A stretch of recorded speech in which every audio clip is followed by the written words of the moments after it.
আউযু বিল্লাহি মিনাশ শাইতানির রাজীম। বিসমিল্লাহির রহমানির রহিম।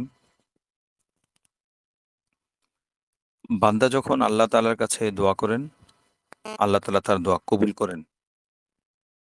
আল্লাহ তাআলা কোরআনে বলেছেন, উদউনি আস্তাজিব লাকুম। তোমরা আমাকে ডাকো, আমার কাছে দোয়া করো, আমরা তোমার ডাকে সাড়া দেব, আমি তোমার দোয়া কবুল করব। তো এক্ষেত্রে একটি বিষয় খেয়াল রাখা জরুরি। নবীজি সাল্লাল্লাহু আলাইহি ওয়াসাল্লাম বলেছেন, ইউস্তাজাবু লি আহাদিকুম মা লাম ইয়াজাল ইয়াকুল দাআউতু ফালাম ইউস্তাজাব লি।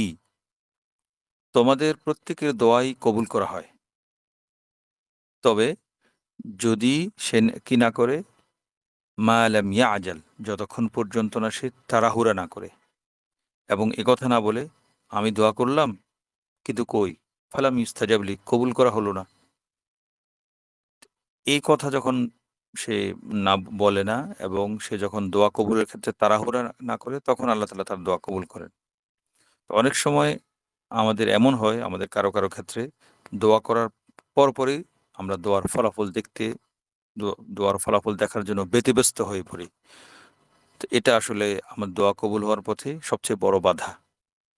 দোয়া কবুল করার পথে সবচেয়ে বড় বাধা হলো দোয়া কবুল হওয়ার জন্য বা দোয়া কবুল হওয়ার আলামত দেখার জন্য তাড়াহুড়া করা, এবং দোয়া কবুল হতে দেরি হলে বা আমার দৃষ্টিতে আর কি, আমি যেভাবে দোয়াটা কবুল হওয়াটা চাই সেভাবে আমি দোয়া কবুল হওয়ার আলামত দেখতে না পারলে হাহুতাশ করা, এটা হলো দোয়া কবুল হওয়ার পথে সবচেয়ে বড় বাধা।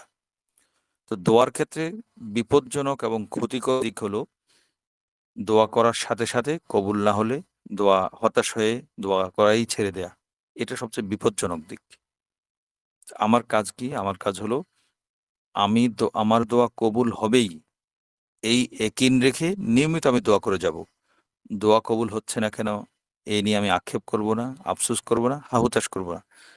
আমি এই বিশ্বাস রাখবো আমি যা দোয়া করছি সেটা কবুল হবে। তবে কবুল হওয়াটা আমার পছন্দনীয় বা আমার ঈপ্সিত, আমার বাঞ্ছিত পদ্ধতিতে না হয় অন্যভাবে হতে পারে, এ বিশ্বাস রাখবো। আর আমি হাহুতাশ করব না, কথা বলবো না যে আমি দোয়া করলাম দোয়া কবুল হলো না। এই ধরনের এই সুন্নাহ বিরোধী আচরণ, সুন্নাহ বিরোধী অস্থিরতা আমি আমার নিজের মধ্যে থাকলে সেটা আমি দূর করব। আল্লাহ তাআলা আমাদের সবাইকে তৌফিক দান করুন। আমিন। ওয়া আখিরু দাওয়ানা আলহামদুলিল্লাহি রাব্বিল আলামিন। ওয়া মা আলাইনা ইল্লাল বালাগুল মুবিন।